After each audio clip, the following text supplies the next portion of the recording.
Pessoal, o desgoverno Lula está prestes a sofrer novas derrotas no Congresso Nacional. Graças a Deus, porque se é ruim para o desgoverno Lula, se é uma derrota para eles, é uma vitória para nós, para a sociedade, né? Porque olha só, tem muita coisa obscura e estranha acontecendo. E isso ajuda a gente a entender um pouco como funcionam aí as coisas em Brasília, né? É um jogo de poder realmente que dá ânsia de ver, mas é importante que a gente entenda como tudo funciona. Vejam só. Indo contra o governo, Lira sinaliza que o Congresso não vai aprovar taxação de ricos e bilionários e dispara. Não precisamos desse discurso de rico contra pobre. Pô, quem vê pensa que o Lira ali realmente é patriota, né? Tá com o povo. Porque realmente taxar super ricos, cara, isso já ficou comprovado em vários países do mundo que não funciona. Você vai ter evasão de divisas, fuga de capital. Aconteceu na Argentina. Né, os milionários argentinos, quando foram taxados lá pelo governo local, saíram do país e com isso fecharam empresas, tiraram investimentos. Foi ruim para quem? Para o bilionário que fugiu do país, que foi para outro país, que levou a sua riqueza junto, que tirou lá daquele país, que fechou empresas? Ou foi ruim para o trabalhador que ficou desempregado, que perdeu a sua renda? Então, assim, o mesmo vai acontecer aqui no Brasil. Não é uma medida benéfica para a população. Por mais que a narrativa possa ser fofinha, bonitinha, não, a gente precisa taxar quem tem muito, né? Não vai funcionar, tá certo? Então, assim, é uma derrota para o desgoverno e uma vitória para nós, né? Então, olha só, o presidente da Câmara dos Deputados, Arthur Lira, afirmou nesta sexta-feira que a decisão do governo do presidente Lula de manter em déficit zero a meta de resultado primário encaminhado no projeto de lei orçamentária anual de 2024 é importante. Em painel realizado pela Expert XP23, o parlamentar disse que as previsões que indicam a possibilidade de o resultado buscado não ser cumprido pelo governo assustam, mas que o Congresso Nacional estaria disposto a colaborar com a aprovação de medidas que auxiliem neste esforço, né? Ele indicou, no entanto, não haver qualquer disposição do parlamento em aprovar ações que impliquem em aumento de impostos, independentemente das movimentações do Palácio do Planalto em busca de construção de uma base de apoio mais sólida nas duas casas legislativas, né? Bom, essa não foi a única derrota aí que está por vir, veja só. Lula será derrotado mais uma vez no Congresso, né? Então, o presidente da Câmara, Arthur Lira, afirmou também na sexta-feira que o Congresso Nacional deve derrubar o veto do presidente Lula ao texto do novo arcabouço fiscal. O veto tem muita chance de ser derrubado no Congresso Nacional, disse o deputado durante a participação em evento em São Paulo. Lula sancionou nesta quinta-feira a lei complementar que cria um novo arcabouço fiscal em substituição ao teto de gastos com veto a dois trechos do texto. Um dos vetos dará maior flexibilidade para o governo efetuar bloqueios em investimento. Outro item vetado proibia o governo de prever, na Lei de Diretrizes Orçamentárias, a LDO, a execução de despesas do resultado primário. E, de acordo com Lira, é prerrogativa do presidente da República vetar qualquer matéria legislativa que ele julgue que possa prejudicar o governo. No entanto, o presidente da Câmara também defendeu que é prerrogativa do Legislativo analisar o veto e derrubá-lo ou mantê-lo. O Brasil precisa continuar caminhando nos trilhos de responsabilidade fiscal, olhando para o social, completou Lira, né? Olha, graças a Deus a última palavra é sempre do Congresso, né?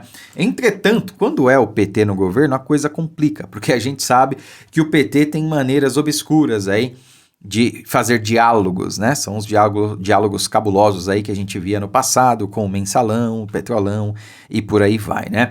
Então, assim, são duas pequenas derrotas para o desgoverno, mas duas grandes vitórias para o Brasil, porque, cara, não ia dar certo esse negócio de taxar super ricos, não ia dar certo. O povo ia tirar o dinheiro daqui, ia causar desemprego, enfim, a economia ia virar um caos, simples assim. Ia ficar ruim para quem? Para quem está na situação mais difícil, para quem está desempregado ou para quem ganha ali até 1 ou 2 salários mínimos, ia perder o seu emprego, né? Porque a maior parte dos empregos que paga aí de 1 a 2 salários mínimos, às vezes nem isso, mas é composta aí a maior parte dos empregos nessa situação. Muitas empresas iriam fechar, e aí quem é que ia sofrer com isso? O próprio trabalhador, o cidadão mais pobre. E sobre o arcabouço fiscal, o Lula quis, claro, acabar com tetos de gastos, porque ele sabe que não vai conseguir cumprir a meta, né? Ele sabe que não vai conseguir aí cumprir esse teto. Nós já estamos em agosto, nós só estamos em setembro agora, né? Mas a gente já está com 80 bilhões de déficit, ou seja, não vamos fechar a conta, né? Então, o que resta é fazer algo similar ao que fez a Dilma, né? E mudar a regra do jogo no meio do jogo, né? Por isso, ela ficou conhecida aí como as pedaladas fiscais. Mas se o Lula fizer isso agora e for aprovado pelo Congresso, não vai ser configurado como crime, né? Agora vejam só, pessoal, o ponto principal que eu queria trazer para vocês é o seguinte. Depois dessas duas derrotas que o próprio Lira sinalizou que o governo ia sofrer, me vem essa notícia aqui, ó. Urgente, Lula demite Ana Moser, do Ministério do Esporte, para dar pasta ao PP, Partido do Centrão. E digo mais, partido do presidente da Câmara dos Deputados, Arthur Lira. É isso aí.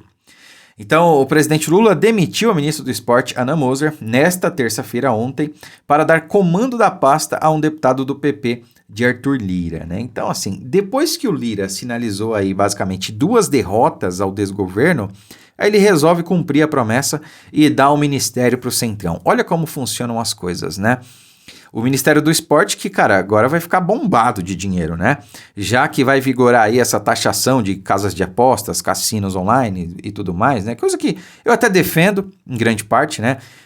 Trata-se de jogo de azar, né? Então, assim, precisa ter imposto mesmo, né? Mas o Ministério do Esporte vai arrecadar muito aí com essa medida, com essa nova taxação, né? A questão é, qual é o motivo desse imposto? É arrecadar mais para cobrir o rombo do governo, não para fomentar políticas públicas, fazer investimento em infraestrutura e etc. Essa é que é a questão, né? Se fosse um governo Bolsonaro, ótimo, estaria tudo lindo, maravilhoso, porque a gente ia taxar realmente ali uma categoria, digamos assim, que tem que ser taxada, mas esse dinheiro ia ser muito bem empregado, né? Agora, bom, aí é com vocês, né? Vocês acham que vai ser muito bem empregado? Não vai, né? Mas a questão aqui que eu quero trazer para vocês é, alguns dias após o Lira sinalizar duas derrotas para o desgoverno Lula, eles resolvem acordar, demitem uma de suas ministras para abrigar o PP, para dar o ministério para o PP, né? Para o deputado Arthur Lira, para o partido do Arthur Lira. Ou seja, meus amigos, com isso é mais um indicativo aí de formação de base, né, de compra dentro da lei, né, de parlamentares, né? Olha a nossa democracia aí sendo sequestrada de novo. É o famoso toma lá da cá. Joga comigo que você ganha um ministério, ganha isso, ganha aquilo, né? E ministério, meus amigos, significa dinheiro. Essa que é a questão, né? Ano que vem vamos ter aí as eleições, o pessoal vai ganhando apoio, vai aparecendo mais, vai ganhando status e com isso vai fomentando a política, né? Olha como os caras se vendem e se trocam só para serem reeleitos ou fomentarem ali figuras políticas das suas bases, né? E o povo que se lasque, o povo que se dane, o dinheiro que era para ser empregado em prol de políticas públicas, de investimento em diversas áreas, na verdade está sendo empregado em outra coisa, né? Como, por exemplo, numa fazenda, né? Para atender ali uma fazenda particular do ministro Juscelino Filho, ministro do Lula, né? Ele destinou verba, dinheiro público, dinheiro seu, dinheiro meu, para asfaltar uma via ali que dá acesso à fazenda de uma família dele lá no Maranhão. E a PF solicitou busca e apreensão na casa e no escritório do Juscelino Filho e o ministro Barroso não permitiu, né? Pois é, esse é o Brasil, meus amigos. E para finalizar, uma notícia boa pelo menos, né? Urgente pedido de impeachment contra Flávio Dino é apresentado, né? Então, eu dei uma lida aqui, realmente está bem fundamentado, ó. Um grupo de parlamentares de oposição apresentou nesta segunda-feira uma representação pedindo o impeachment de Flávio Dino, ministro da Justiça. Segundo o documento protocolado pelo deputado federal delegado Paulo Bilinski, na PGR, o não envio das imagens completas no dia 8 de janeiro à CPMI reforça a presença de fortes indícios que houve uma conduta ativa para exclusão das imagens, o que configura em tese o crime de fraude processual previsto no artigo 347 do Código Penal e majorado pelo ato de a conduta ser apta a produzir efeito em processo penal, né? Eu não acredito que isso vai dar alguma coisa, porque a gente sabe como é que as coisas estão aí no cenário político e jurídico, né? Mas reforça aí essa ideia de que, de fato, o Dino tem participação ativa, seja por omissão, por prevaricação, ou até mesmo por ação no 8 de janeiro, né? Porque, assim, se ele agiu, ou se ele deixou que essas imagens fossem apagadas, cara, a culpa é dele, a participação é dele, ele foi omisso, né? Como é que as câmeras lá do Palácio da Justiça têm gravação apenas por 15 dias? Ah, não, tudo bem, é um contrato, tá? Tem que se respeitar. Mas, meu, houve ali o que eles chamam de tentativa de golpe. Né? Uma situação que precisava ser investigado, que obviamente ia causar muito barulho, porque está causando muito barulho até hoje. Como é que no dia seguinte eles já não pegam essas imagens e fazem um backup, né? Pelo amor de Deus, você está subestimando a nossa inteligência. Então é claro que o Dino tem culpa no cartório e esse pedido de impeachment aí vem em boa hora, né? Não é fácil impeachment um ministro de Estado, né? O rito é quase igual ali ao de presidente da República, é bem burocrático, não acredito que vá para frente, né? O que eu gostaria era de ver o Flávio Dino respondendo ali na CPI do dia 8, né? Na CPMI do dia 8 e talvez saindo de lá até preso, né? Mas é outra coisa que tende a não acontecer também, lamentavelmente. Mas pelo menos uma boa notícia aí mostra que a oposição está realmente atenta e está trabalhando. Curta, comente, compartilhe o vídeo, fiquem com Deus e até a próxima.